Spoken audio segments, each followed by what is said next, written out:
for Planet Green. We've launched. We've completely launched. We've started the show, and it is Planet Green Trees. We're about to embark 2 hours of medical marijuana and marijuana reform in Michigan. Planet Green Trees. Attention, ladies and gentlemen. The Planet Green Trees show is underway with your host, attorney Michael Komorn.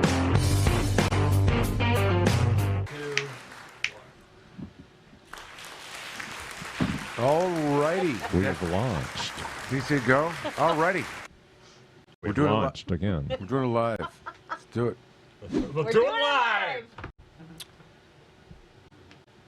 All righty, we're starting. Planet Green Trees, episode number 485. Today's date is October the 8th, year 2020. I'm your host, Michael Komorn. I'm calling this show Steady As She Goes. I want to thank all our listeners. And look forward to a couple hours of some entertainment and maybe even some satire, although some things in the world have gotten quite serious, and we're going to talk about all of it tonight as we embark on 2 hours of all things cannabis and other for tonight's episode. And as I tease these topics, I want to go around the room first. So let's go around the room first and introduce our community entertainment participating in this episode 485, Steady As She Goes. And each one of these individuals is going to be contributing to Steady As She Goes. There's, it could have been called, I'm going to amend this. I should have thought of this because Smooth is Fast. That's all I got to say. Smooth is Fast. This is real stuff. My man, when he comes in here hot, he'll explain it for us. Smooth is Fast. He's coming in. The show has been amended. Anyways, we've got the Bunker Boys. The Bunker Boys. In hiding, faceless, kind of like... They're there, but they're not really anonymous. They're like anonymous. there. Yeah. But right here across from me, the esteemed podcaster. High demand many places. We're lucky to have him here. Just by his own presence, he contributes so much every week. His reflections on politics and cannabis and social justice. Glad to call him a friend of mine. Please welcome Jim Powers. Thank you, Michael. Good evening, everybody. It's good to be here. Yeah, really excited for the show tonight. A lot has happened in the last week, and excited to talk to you all about it tonight. And I feel like there's going to be a magic carpet come flying here any minute. I just want to... He's coming in hot. I know, I feel it too. And we luckily move on place to place here. But we have from the elevation station, and oh god, we've got he's coming in hot. He's coming got in. Really some great. Anytime. Look out for the magic carpet. Come in like a fucking whirlwind.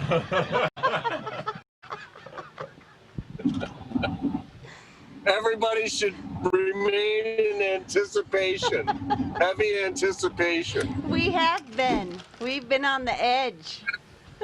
Well, let me just say this. Good. As we continue with the introductions, everyone strap in, just in case, all right?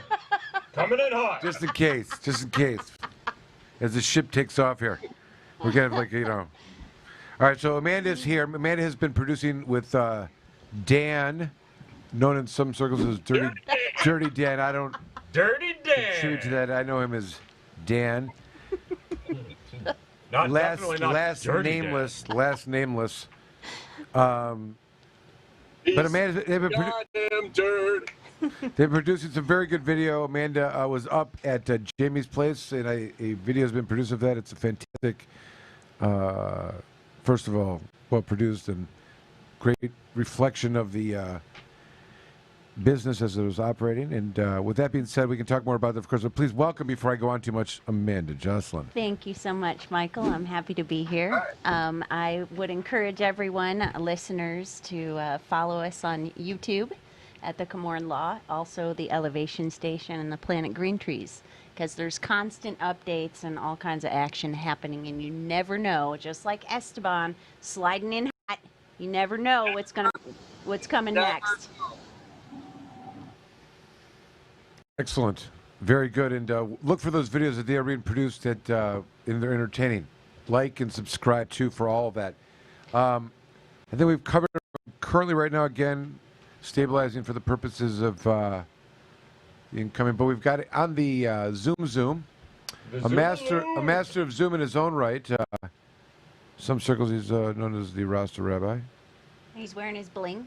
It's because bling, cannabis bling. And I don't know if there's a Zoom that takes place that he wouldn't want to participate in. I remind. Yeah, and I remind anyone that happens to Zoom with Alan to be leery of going into any private Zoom rooms. Okay, with that being said, my dear friend Alan Peisner. Yeah, man, I remind. Job, man. Yeah, well, welcome aboard the Planet Green Tree spaceship. That takeoff was a little rough, I think, because Jamie got in at the last minute and threw off the balance of the ship. But it's a pleasure to be on this spaceship with all the fuel being paid for by Komorn Law, the best law firm in the state for anything marijuana related, whether it's a criminal case or a licensing issue or anything related to criminal law. The best place to call is KomornLaw.com, 800-656-3557. Take it away, Michael. Thank you, Alan. It's very kind of you. And, of course, we are very lucky to have join us tonight. Person I like to call friend. We also like to kibitz with him and say he's responsible for everything. We'll see if he's taking responsibility for things that currently going on. We'll see. Yeah. But he is very busy in his own right. He's involved with a lot of different things, juggling things. But, of course, he also... Juggling things. Cabbage Cafe on Tuesday. An additional podcast on various topics. Please welcome Jamie Lowell. Jamie Lowell. Hello, happy to be here. Looking forward to the Amanda report tonight, and proud to serve as the agent of imbalance for tonight's show. Jamie, it was a great time up there. Thank you for letting us come. Oh, no, that's great. Danielle loved it, and I can't wait for everybody to see the work that you guys did. And I just want to point out one thing. There's a title of one of the topics tonight that refers to the licenses being changed early. It's not necessarily early. That's kind of a misnomer. We can talk about that, I guess, when the topic comes up. Okay. Well, Jamie, I always like to, because we may come back to it and stuff, but to just tell listeners who are interested in the podcast of the Cabbage Cafe what you guys talked about in a couple of seconds or a couple of minutes, briefly. You can. In the last show, John Sinclair came on. We all said happy birthday to him. He recounted the story of how his case back in the 70s helped bring down Richard Nixon. And we had Greg Pulowski on, the Detroit City Planner. He's recently had discussions with Mayor Duggan, and he had some really cool stuff to report about some of the projects he's talking about with the mayor, about maybe some hemp in Detroit. And we had Mike Brennan from the 420 Post show, which is kind of a business-oriented podcast with Jamie Cooper and Thompson as co-hosts. All right. So I think we've covered everything. We may be joined, as I said, by the infamous Steve Miller. He's be coming on his eagle flying. But some of the topics that maybe Jeff Frazier will call in, or even Rudoy, but currently, about ranting is up in the air. Cannabis business license applications being, Jamie says this is inappropriate. He may just be fighting over semantics, as he likes to sometimes for no reason. Accepted early. Ann Arbor decriminalizes mushrooms, psychedelic plants. Federal workplace testing proposals against people of color. With medical marijuana patients to discuss cannabis as an alternative pain therapy.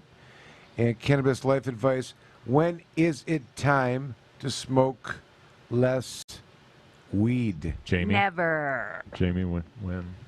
I'm interested in somebody's perspective on that. But it would be, okay, so everyone, we're listening currently to Planet Green Trees, episode number 485, and I've teased the topics a little bit, and in lieu of my rant, I did wanted to bring up an interesting topic, not just interesting, but a real event that took place in Michigan today that I think it would be silly not to talk about it. It has nothing, I don't know, directly with cannabis, other than many people in the cannabis community supported our governor and both the Attorney General, but there's always but anyway, so I hold in my hand the affidavit in the criminal complaint as the special agent of the FBI set forth that resulted in the charging of several people involved in allegations of some very serious... There was more than several. And in types of charges, conspiracy to kidnap the governor of the state of Michigan. 13. Attempted recruitment of a militia group of others. Operation focused on the Governor Whitmer. Training and planning to kidnap the Michigan governor. All right, so there's a lot here. Of course, I'm bringing the topic up as a news story. I'm not offering an opinion. The disclaimers from the show here are... We're against kidnapping and violence against others. There's a lot of ways to look at this. First of all, of course, these are presumed innocent until proven guilty. These are allegations, and everyone would say that they're entitled to counsel, and none of these things are any significance unless they have counsel and representation to make it fair. All right. Now, with that being said, and that's for any case. I don't even, there's somebody know nothing about it. Now, there's allegations here about meetings to actually kidnap the governor, meetings to actually create allegations of creating bombs and bomb making and recruiting others. Now, domestic terrorism. What's interesting? Okay, so I didn't want to talk. I want to get everyone's thoughts on this of what they, because number one, like what thoughts am I asking about? Well, number one is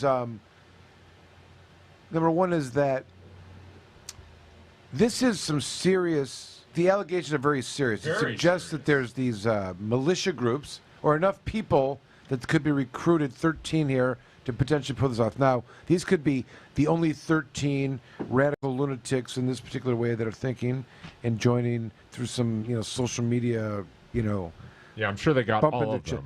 Whatever. But it went further than that because they were actually taking steps, apparently creating, it's not just, on these kinds of cases, there's always not these kind of cases, and I'm not making, but when you have some of these groups that are kind of pounding their chest and using words on the internet to kind of make themselves, and they're hiding behind that's one thing, and it's kind of like the allegation of a kid calling in a bomb scare, that kind of stuff, and being charged with a 20-year felony, things like that, just the whether.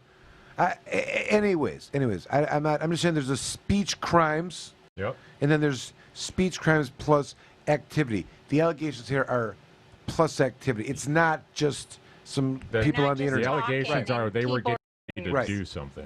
They're getting ready to do something. They'd scoped out the place. Yep. They'd been looking. They wanted to blow up a bridge at her home or something like that.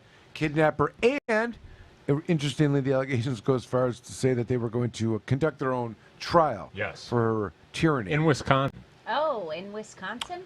Now, okay, so crazy shit. How do we phrase some questions that make this of a topic? Number one is this. Okay, so this is scary because if people are thinking this way and organizing this way versus talking about it, I don't know. Begs the question of a lot of the ways that the freedoms that we are supposed to enjoy as Americans are being, manipulated really for what I'm saying, like that this is somehow like a First Amendment issue? No, because a it's Second not. Amendment militia organizing group. Well, you got to separate to hold together as the reason why we have the Second Amendment, so that to stop the tyranny of the government. I mean, I promise you, I don't know anything about the tyranny of the government, but this is not how we do it. I agree. There's absolutely no. We're in an election year, for God's sake. I am not even. Some of this extrapolates back to Trump. He has culpability in this. He bungled the response of the pandemic in the first place, and we had a lot of people question it and the ways of dealing with it. And when these type of people were on the Capitol steps early on, he's tweeting out "Liberate Michigan," encouraging that kind of shit. Well, the pandemic has become unequivocally a political issue. Yes. It is no longer, it's no longer something that that there's a meeting of the minds anywhere, like across the divide of the political divide. You know what I mean? There's people that, it's interesting because Michigan's really divided in its extreme, like, as we know in the 2018, Jamie, I think we were sitting together watching the cities come in at Matt Abel's, and each of the counties north of, Genesee were all Leonard, all whatever, and then we got to like Wayne County, Oakland County, and McCormick. It was like, so you think in those terms of how the state is divided in that regard, and the people that live around us, even though there's a huge population, these 3 or 4 counties surrounding us. But we hope that this is way too extreme, even for many of those people who it is politically support this. I used to be up in the north, and I can tell you that they are conservative as hell, but they don't support this bullshit. I'm saying it grows out of an extremeness that is driven by this political divide. I mean, this is clear. This is not it could be a left-wing radicalist, whatever, but I don't know that. There's a lot of, it's funny because I felt like we talked about this at some point, and I didn't want to be misunderstood, and I was saying just as a general rule, we are a 3 governing branch, and it should not be the norm that the executive it absolutely order, should. And we talked about that and the issues of and we can pandemic. talk about that, and we can debate it. I was bringing it up from a objective, like we're in an emergency, so that the frame of the things is like how to act in an emergency, and how far does it go? Do you need legislative approval? There was an interesting discussion. I actually asked Schuyler about this, where I saw the governor had been quoted as saying, after this recent ruling that the Supreme Court found her executive order powers unconstitutional. Orders, but that was definitely her argument. But there should, I know. I'm saying, and she's right, and it's interesting because the real purpose of that actually sums so many things up. But that whole issue. Listen, the general idea of what the legislature does is they're built for deadlock, for gridlock. You know what I mean? Sure they are. And she's identifying that. And if you needed to make that decision, so the idea of them being able to ratify or renew. How difficult would that be to be?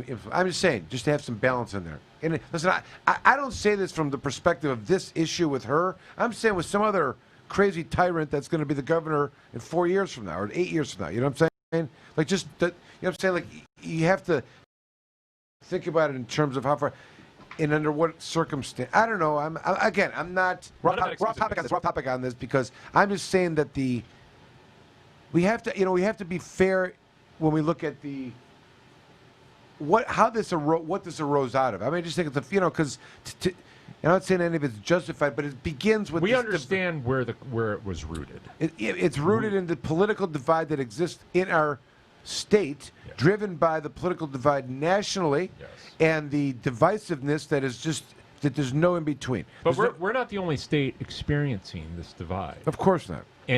But yet we're the only state that has a bunch of fucking crazy assholes fucking hatching a plan to kidnap the governor. That's the problem. How does this happen? They're lunatics, Jim, lunatics. Hold on. I saw an interview with the Attorney General. She did a press conference, and she was complimenting the FBI and the Western. They had the head of the U.S. Attorney's Office, the Western District, Eastern District, both Trump appointees. And she's commented, they work together, law enforcement, law and order, works together, blah, blah. Then she later was being interviewed about whether she thought it was an ongoing problem, and if it was over or not. And I don't know that that did something that would really cross her mind, if this is a ongoing issue and something that needs to be continued. But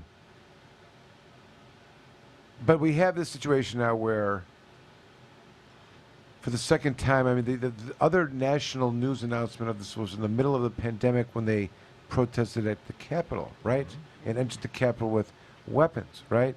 So during the interview... Which they're allowed to do. During the interview, it was interesting because what the Attorney General said was that there are individuals, she had these radical groups that are discussing how unconstitutional the orders are. And you have law enforcement officers, sheriffs, speaking to these groups, justifying their belief that it's unconstitutional. And for the first time ever, I saw the Attorney General, heard her say, it's absurd that these sheriffs, from the very beginning, have refused to enforce the governor's order. I said that from the very beginning. Remember when you ask these sheriffs, well, I'm not doing it to call the Attorney General. You know what I mean?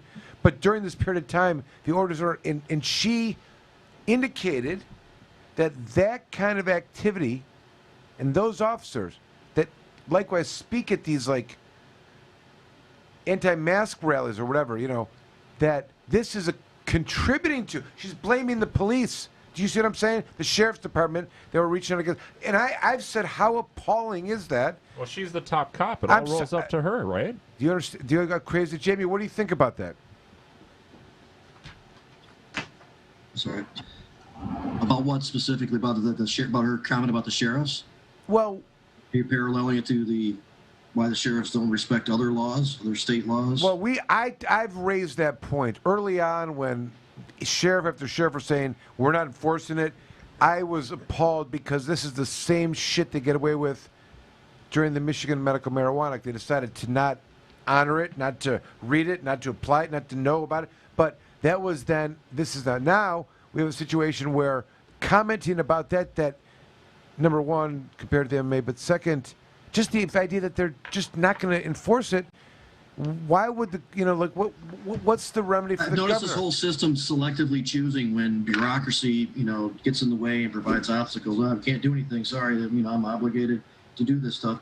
Or when other things that are actually, foundational changes of the law take place just in regular rulemaking, and they're going, it's just an administrative move. So I don't know if you could really apply much logic necessarily to this. Depends on who needs to do what and strategy they want to use to achieve it. There really is no logic, I think, to suggest that if we have a hierarchy of law enforcement in terms of agencies and enforcement of laws, it is certainly not for the law enforcement community to have the discretion of what laws to enforce. I mean, they don't do that anyways. I mean, they it's so selective in their own choice, and under no circumstances should the enforcement of laws be arbitrary and capricious. We have an executive emergency order. I mean, that's like not just a law; it's like a law of the highest order, so to speak. And I couldn't get over the fact that they were just able to not enforce it. But here we have this particular issue being cited by the top law enforcement official in our state as a reason, a contributing factor to this event. Well, do you understand what I'm saying? Because it is a law enforcement group that is speaking at these events, saying they're not going to enforce the governor. She's not constitutional, right? They're going to have a trial for her. Sheriffs are behind us. I'm saying this is the mojo that built up in this thing. But you understand how fucking crazy that sounds, and that these people, I understand that it's their mindset, and that's how their brain is functioning. It's fucking lunacy. Lunacy. Well, we're gonna have a fucking trial. Which part? The whole goddamn. What about the sheriffs? What about the sheriffs contributing to this? I think that this is an interesting point. I disagree with you. I think that Dana Nessel said this. I know what Dana Nessel said, and I disagree with her as well. I think that what you had was, and we're experiencing the fallout now, and we're going to continue to experience it. But what we had was, after 30 days, she went to the legislature to try and extend the state of emergency. They refused. And all of a sudden, we went into this mode where The legislature was not part of the decision-making process anymore as it related to COVID-19. And what has occurred is this furthering of this divide. I mean, I get why she did what she did in the early days, but she should have continued to try and engage the legislature, and she didn't. That is what caused this massive fucking schism that we have now. And now we have a governor who is blaming the legislature for not being in session and not being able to respond to this event. And at the end of the day, it's bad, it's wrong, it's politics. That's just what it is. But none of this bullshit excuses these fucking assholes from hatching a plan to touch a hair on her head. Unfucking acceptable. It doesn't matter what the politics are behind it, and it doesn't matter what their state of mind or their process of thinking or any other rationalization is. We're joined by a lawyer and Federalist, Schuyler Engel, who looks like he just came in from playing golf in the fall. He did. And he's looking through some briefs and using his highlighter. He's got a new haircut. Yes, Mr. Haircut. Yeah. Schuyler, what do you think about this? I've been trying to speak about this objectively. Obviously, this is a horrific event. I'm not trying to be incendiary, and maybe as just criminal defense attorneys, you can just speculate as to if these people wanted to assert all of their, constitutional rights to the fullest, and you had to develop a trial strategy in that context, reviewing the information that's there. You know that not every individual was present for every single conversation or activity, and perhaps some of the individuals were just LARPing a little too far. A little LARPing, huh? A little LARPing. This reminds me Tell of... us more about the LARPing, Schuyler. It sounds like you might be an expert in this. It seems today when people are out in the streets with pretend shields and swords, and our government has failed us in every respect of civil life, people are basically left to basically just rot in their nothingness, and they act bizarre. But when it comes to actually prosecuting people, I just take note the fact that you have this sort of group that's infiltrated by the FBI. Before any of this conduct even started, they had an informant based on the indictment that was released, or the affidavit that was released, that even the first conversations, they already had informants there, and that just is clearly of political nature. Why the government's monitoring these sorts of groups. It shows the type of electronic surveillance society that we're living in. First of all, Schuyler, the FBI and the two federal agencies that, for the U.S. Attorney's Office, that brought the indictments, are both and all Trump appointees. So you explain the political motivation. Booyah! No. I'm not suggesting that. I'm just suggesting that's the. It's not a left-right. It's a government and not government divide. That's the real politic of the world presently with the surveillance state. But my point is they want to kidnap the governor. They didn't want to kidnap Tom Leonard or Bill Schuette. You say they, and I skimmed the affidavit, and again, any attorney who's representing a single individual in an alleged conspiracy knows that not every individual participated at every single interaction, and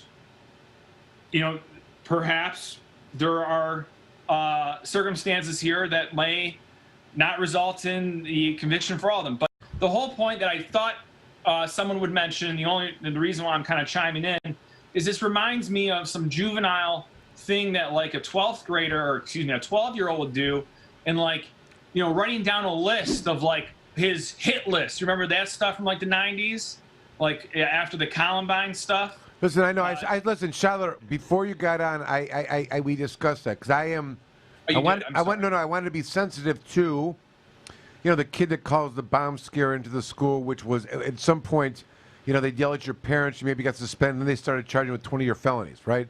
There was a time in school if you got in a fight, they'd send you home for the day, and then there was a time later on where they'd charge you with a felony or assault and battery, and you get suspended and you're kicked out of school. I mean, this is the progression. You used to get pulled over, kids had beer in the car, they'd spill it out, drive you home. Now you got to, drunk driving, zero tolerance, and a minor. Who knows? I mean, it's just sure. These aren't kids. These are full-blown adults. They're grown-ass men. And Shiler, the distinction that I was trying to make is, this is supposed to, the allegations set forth things beyond just that. And listen, I agree. Listen, from a perspective of a lawyer, I agree. A huge web of a conspiracy. It doesn't mean everyone's involved at the same time. What they knew at the time, they may have been a conversation, heard things. But and the affidavit doesn't really suggest that either. So it just seems. There's we're living in these are allegations. It's not Listen, of a political nature because it involves the governor, but this story is going to be front page news on the TV nonstop until the election, without question. All right, so listen. Some of the things that were of interest that are in the report, if I'm not mistaken, include some bomb making, attempts to make bombs, and discussions. I think there was material gathering. And but meeting. Not that I know anything. I'm saying that just based on the allegations that they're presumed innocent. But I'm just saying the allegations will be based upon someone. Listen, this is deep state shit. When do these conspirators get past the point of no return, where an attempt they're guilty of attempt?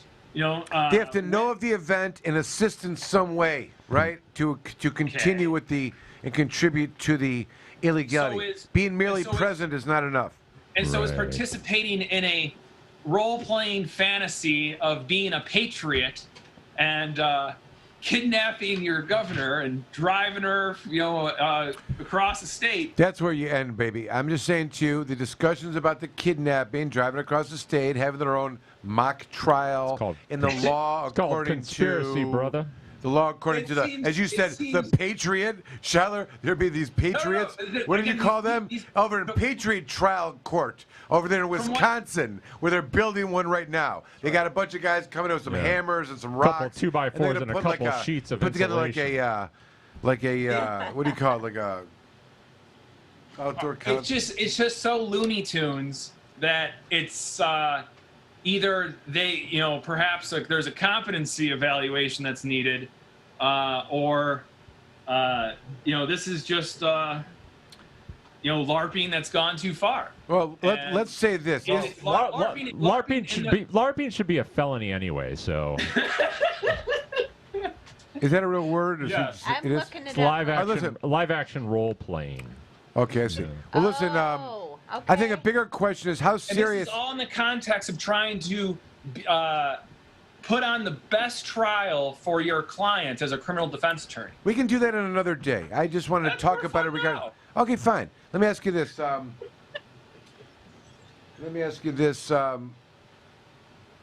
Do you think that?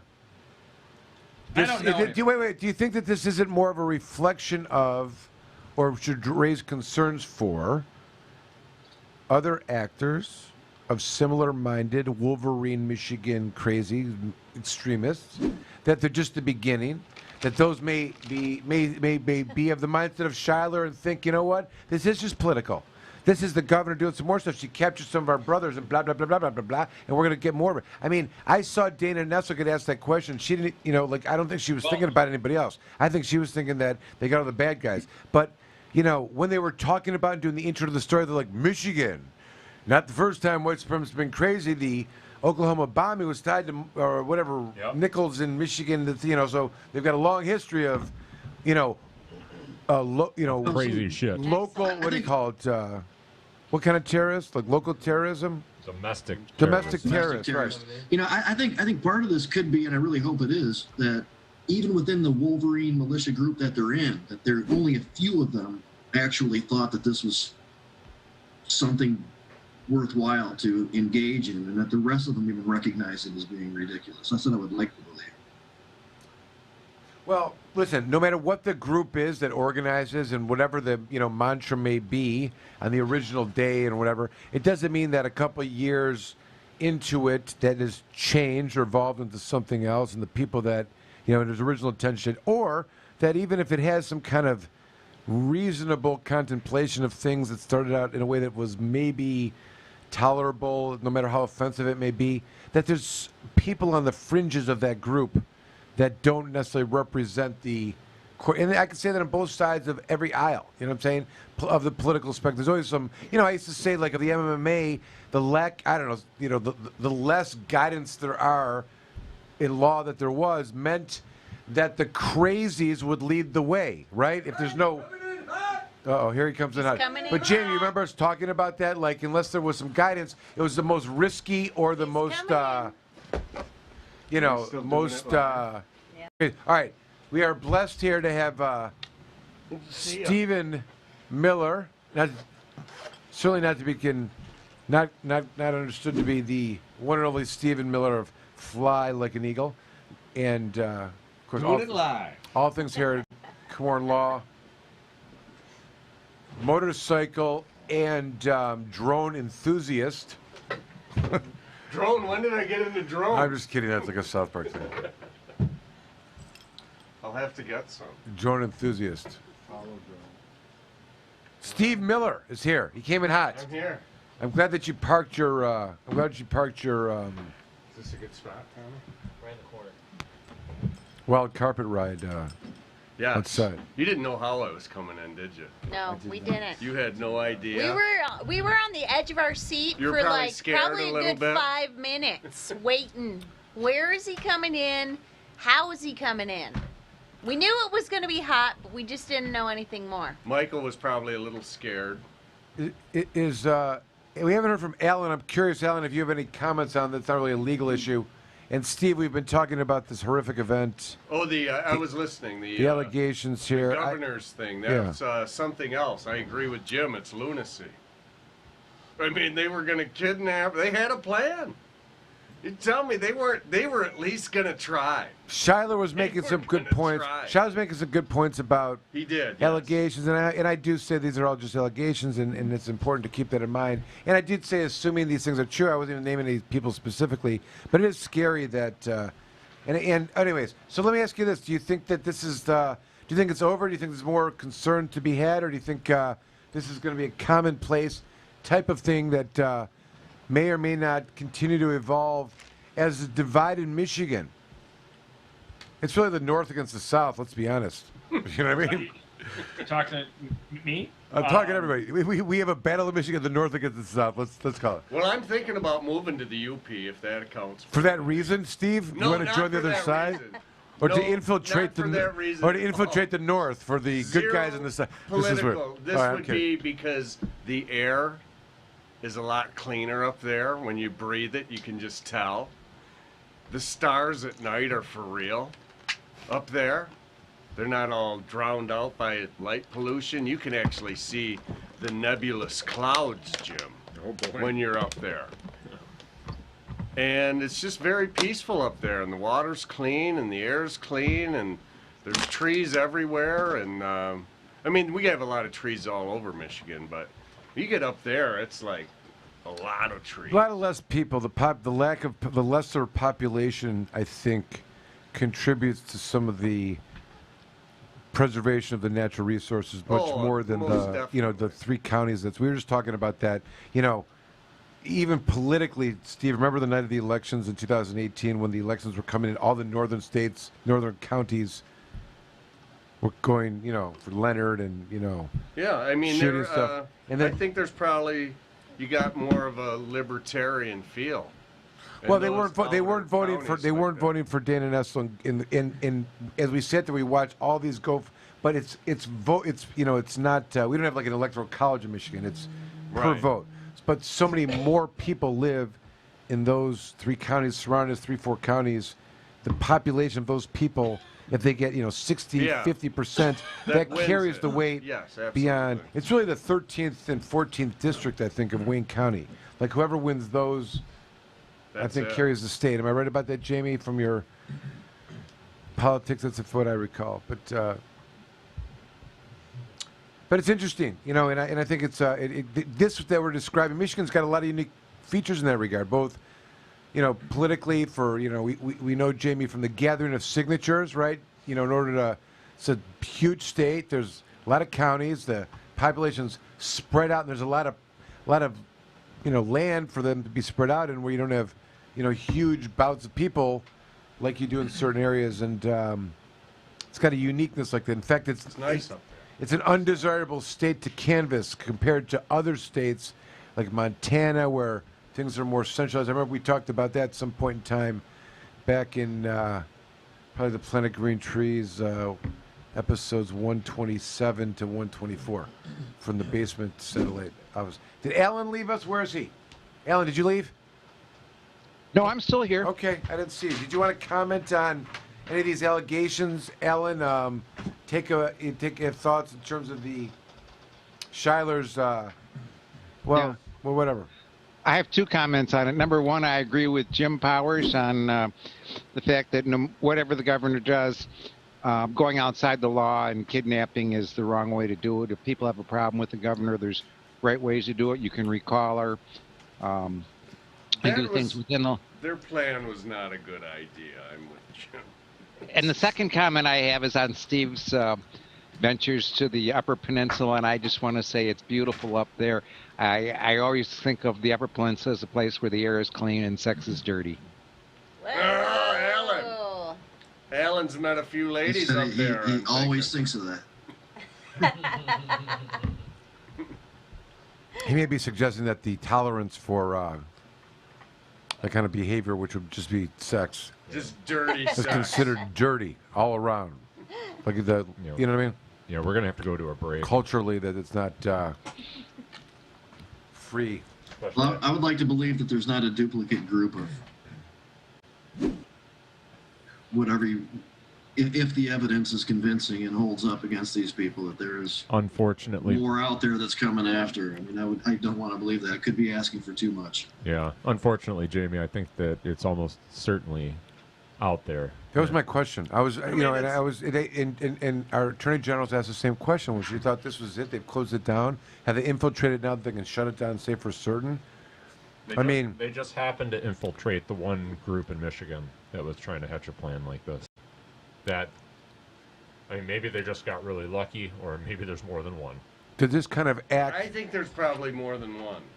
Yeah, and does this kind of act contribute to or set off somebody? Right.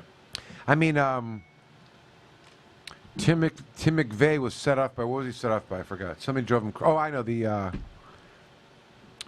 the religious guys. Janet Reno blew it up. You know what I'm saying? What was that? Original World Trade Center? No. Someone help me here. David Koresh. Oh, right. Yeah, those, They blew up that, and that was his reaction to that. That the was federal an government was doing example that. of government. And that triggered him. That's what I'm saying. I'm not saying this is that kind of thing, but, There you had the government really, they... See, I'll tell you what. A lot of people died because of the actions that were taken in Waco, and that here, was sad. you can say whatever you want about Governor Whitmer, and everybody kind of knows where I stand, but I don't believe she has any ill intent. No, I don't think so either. And that. So what I was getting at, it really forces us to look at this. I think this is what I was getting at. Whether we think there's a concern or not. My biggest or whether thing it's gonna against Governor Whitmer right now is the fact that she didn't release Michael Thompson from prison yet. Well, all right. Bam. This is not about her right now. Let me say this. No. It's really about this. It's really about the existence of organizations, these militia organizations that are in the same mindset, right? Because we know that, there's some automatics with a militia organization or some of these, they're going to have guns. They're going to be semi-automatic. They're going to be shooting them, ready to fire. Yeah. And want to, if called upon, be able to defend themselves at the very least. That would go along with. All of that is fine. Okay. Now, what we're seeing here is that you have these other, you have beyond that. You Yeah. have organizing, coming together, recruiting, some instances, All fine. and all backing up, Yep. and a history here, and obviously some people that are pissed off in a really divisive situation. The question is, and this isn't the first time this happened. This is Michigan. We've got the connection before, but across the country, we see over and over again different, what is it, the whatever poverty center in where's it in that they've identified these domestic terrorist groups Yes. as some of these organizations Yeah. more so than Because they've stepped over the line once too many times. well they have hate speech, what's considered hate Yeah. speech. Now whether or not that is everyone thinks that, or whether I that don't- can be a thing or not. You they look can at some of these websites, man, and it's pretty freaking Like clear. the Juggalos, the fans for ICP were deemed well, that's what I'm saying. like a gang at one point. They Yeah, but that's they by were- the federal but government. They were never. What's the You're talking about these defined hate groups, Michael, right? Not well, Not there's gangs. well, I'm saying the federal government labels them, and that's what Jamie's talking about. They were considered a gang or which terror- they automatically lose rights, right? If they're considered a gang member, they become more vulnerable to being suspected of. Well, I don't. nefarious Well, activity I don't both think. ways. I don't think it helps them. It puts them on a list. I know exactly. They're just fans of a band. Oh, the Southern Poverty Law Center, I thought is what it is. Is that what it is? They will make determinations of, they have a hate map, and they have a hate watch group, and they do their own declaring of organizations that they find to be hateful, and some of them we may not even think would be. What's so funny? Are we over the line? No, it's time for a break. All right, but I'm saying, as a lawyer, I'm sensitive to the ideas of speech, criminalizing it, but some of these are. Me too, man. But this is. I'm not talking about this in time. I'm saying we were Okay. talking about the idea. I wanted to. What organizations have been called hate groups? We were talking about that, And you know what? and the problem that remains in Michigan and across the country, and what is inspiring it? How is it still around? Yes. And is our current political divide feeding and contributing to it? Of course it is. Okay. Jamie, do you think so? Is our political divide contributing to the strength of an extreme, domestic yes, terrorist? It is. Steve, what do you think? Do you think our political divide contributes to that? I mean, you can say there's extremes on both sides, and we can certainly talk about the extremes on the other side. I'm assuming this is right-left stuff, but Absolutely, it contributes to it. I mean, it's. There were guys at a Trump rally wearing T-shirts that said, "I'd rather be Russian than Democrat." yeah, interesting. I mean, that's kind of funny. It is. The divide comes Yeah. when. It's very funny, but it's not at the point in which it's taken seriously, in which I firmly believe those. Well, Oh you no! know, I mean, there's, I would hope they're not taking that seriously. I don't think there's anything wrong with being Russian.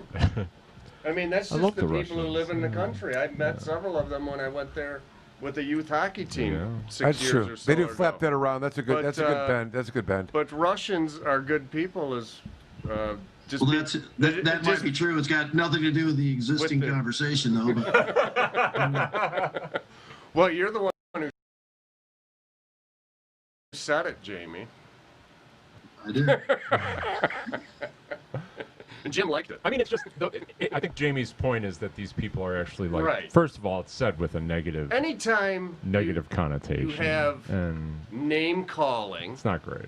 okay, you get the name calling going, which immediately reduces. There's no chance of any type of productive conversation there because the name calling goes to the negative, and then it has. There's zero respect there in speaking to this other person or people. And when you don't have the mutual respect there in a conversation and the ability to agree to disagree and discuss things calmly and rationally, because getting mad at each other and yelling at each other all the time and hating each other doesn't solve any of it. Nope. So, A lot yeah, of people when you think have that that, works. it does not work at all. It does not work. I mean, I know when I yell at my kids if it's going to work or not. Sometimes it works, but you know what works better? When I talk to them calmly with decency and respect. And, There's none of that. And you know there's what? none of that In right now a way, though, I think it's fair to say that the way our government, especially two-party system, operates is that it's intended for gridlock.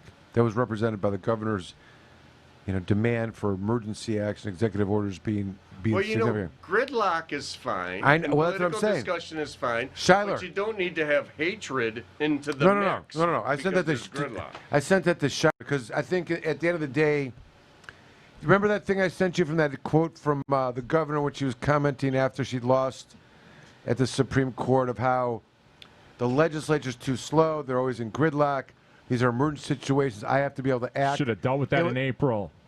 No, I'm saying that is that's totally contrary to the way it's supposed to be. That's not a justification. In fact, her reasoning that there's gridlock at the legislature, I think, is something that is applauded by a Federalist. Am I right about that?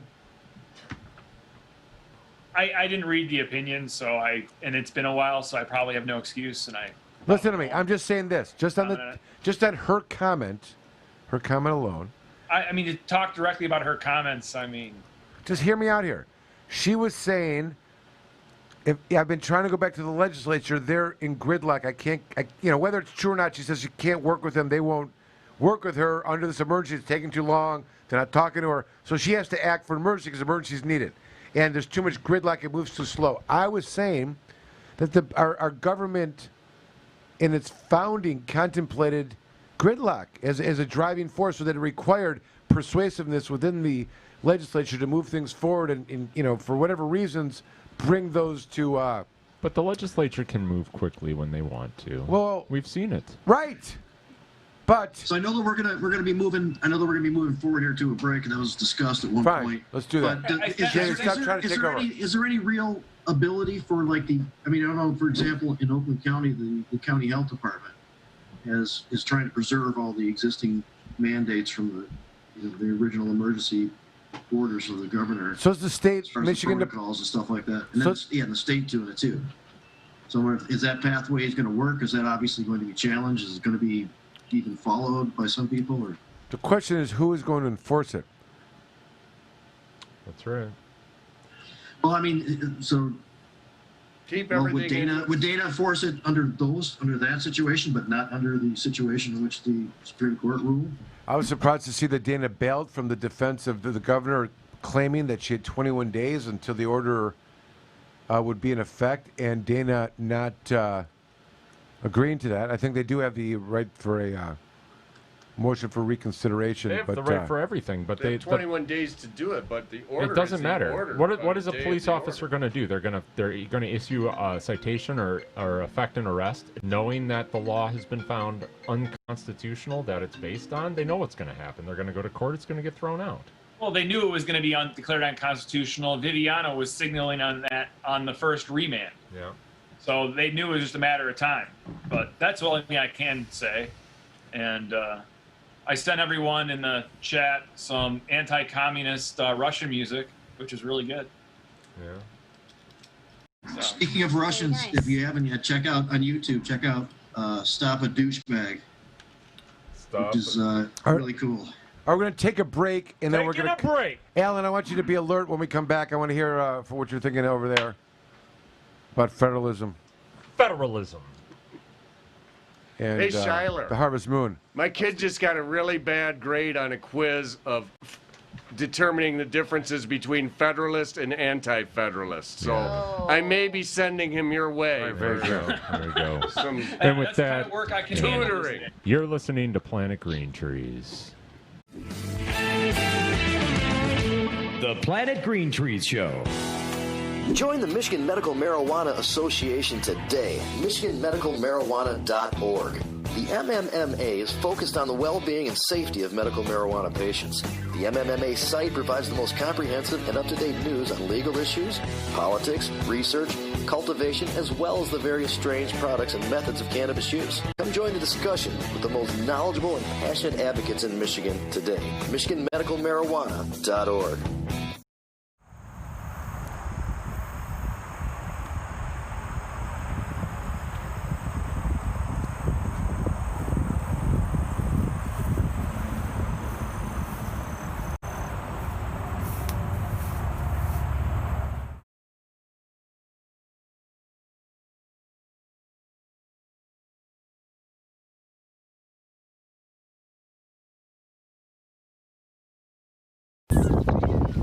And is it beautiful weather?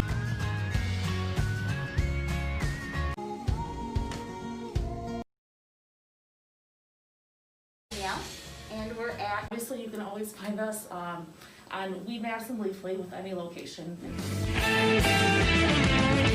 The Planet Green Trees Show. Join the Michigan Medical Marijuana Association today, michiganmedicalmarijuana.org. The MMMA is focused on the well-being and safety of medical marijuana patients. The MMMA site provides the most comprehensive and up-to-date news on legal issues, politics, research, cultivation, as well as the various strange products and methods of cannabis use. Come join the discussion with the most knowledgeable and passionate advocates in Michigan today. michiganmedicalmarijuana.org.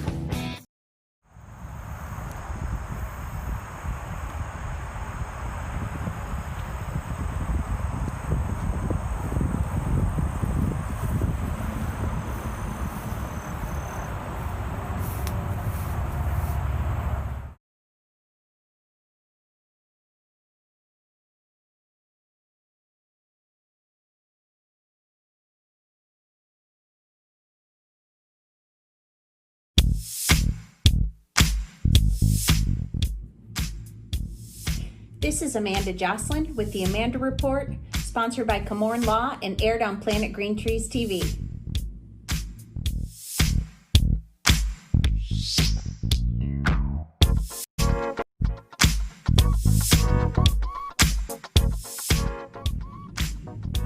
Relief in Wayne is a very large dispensary, and they have two separate sides. Although they service medical patients only at the moment, their plan is to open up the other side of the dispensary to allow for adult use or recreational.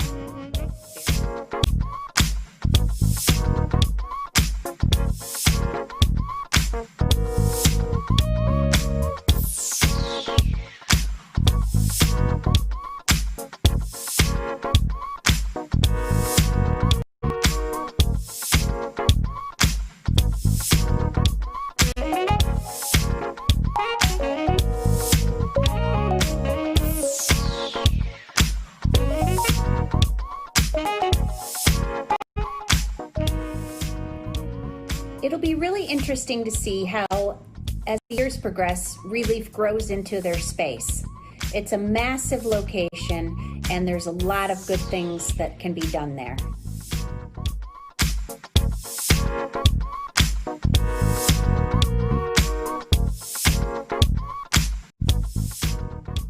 If you're interested in having your product or facility reviewed, or even advertising with Planet Green Trees TV, reach out to us.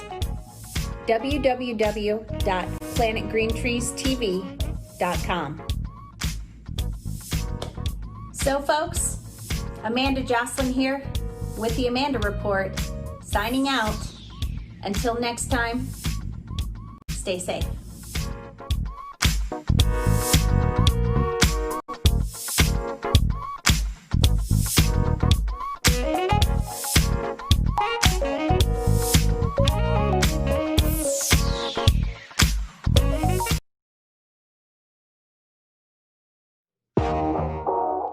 Hey everyone, it's Amanda Joslin here with the Amanda Report, powered by Komorn Law and aired on Planet Green Trees TV.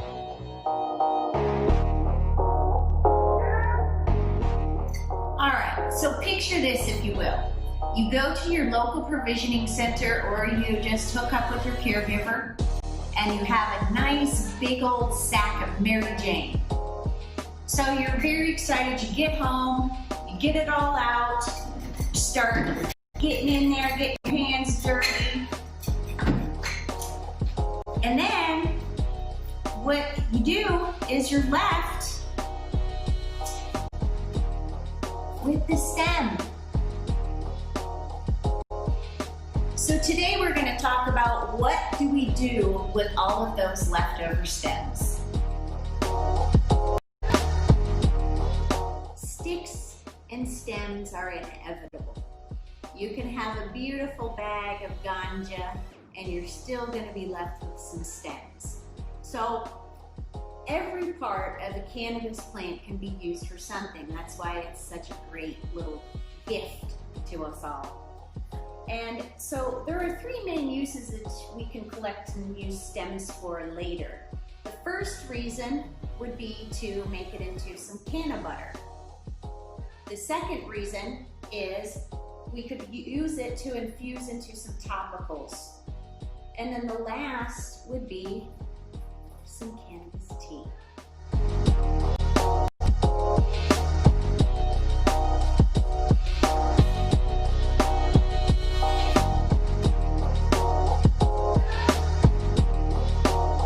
You should absolutely not smoke your stems. Not only will it not get you high, but also, you guys, it's going to give you a monster headache, and it's probably going to tear up your throat and make you cough a great deal. So, can you smoke stems? I guess you could, but please don't.